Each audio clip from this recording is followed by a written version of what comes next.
Bugün sizinlə cənub bölgəmizin ən çox sevilən yeməklərindən olan toyuq ləvəngisi hazırlayırıq. Özüm cənub bölgəsindən deyiləm və əgər hazırlanma prosesində hər hansı bir səhv etmişəmsə, Lənkəran Astara bölgəsində yaşayanlar bunu mənim üçün mütləq rəy bölməsində qeyd etsinlər. Əvvəlcə ləvənginin içərisinə əlavə edəcəyimiz qoz ləpəsini və soğanı blender və ya ət çəkən vasitəsilə xırda hala gətiririk. Daha sonra isə soğanı istər bir marla, istərsə də süzgəc vasitəsilə içərisinin acı suyunun tamamilə çıxması üçün sıxırıq.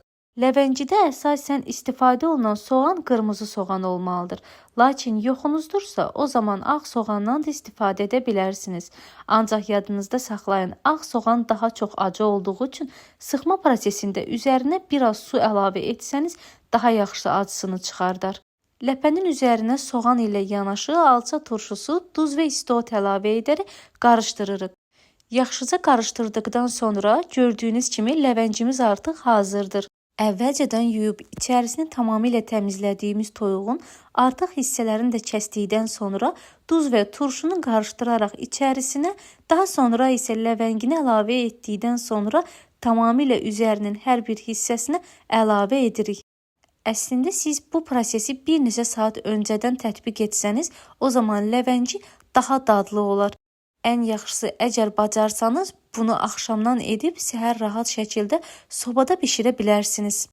Hazırladığımız ləvəngini toyuğun içərisinə yığdıqdan sonra isə istər hər hansı bir sap vasitəsilə, istərsə də ayaqlarını keçirmə üsulu ilə bağlaya bilirsiniz. İstifadə etdiyim ingrediyentlərin dəqiq ölçülərini hər zaman olduğu kimi açıqlama bölməsində sizlər üçün qeyd edəcəm.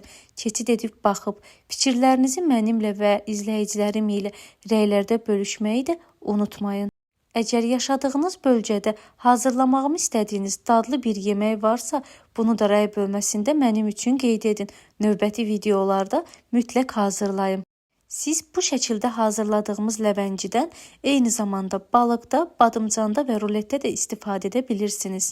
Bəs siz hansı bölgənin hansı yeməyini daha çox sevirsiniz və yaxud da Lənkəran bölgəsində ən çox seçim etdiyiniz yemək hansıdır? Gördüyünüz kimi toyuğun hər bir hissəsinə tamamilə turşu və duz qatqısını əlavə etdikdən sonra isə öncədən qızdırdığımız sobada 200 dərəcədə təxmini olaraq 1 saat müddətində bişiririk. Bişmə müddəti az və ya çox ola bilər. Hazırlayan hər kəsə indidən nuş olsun.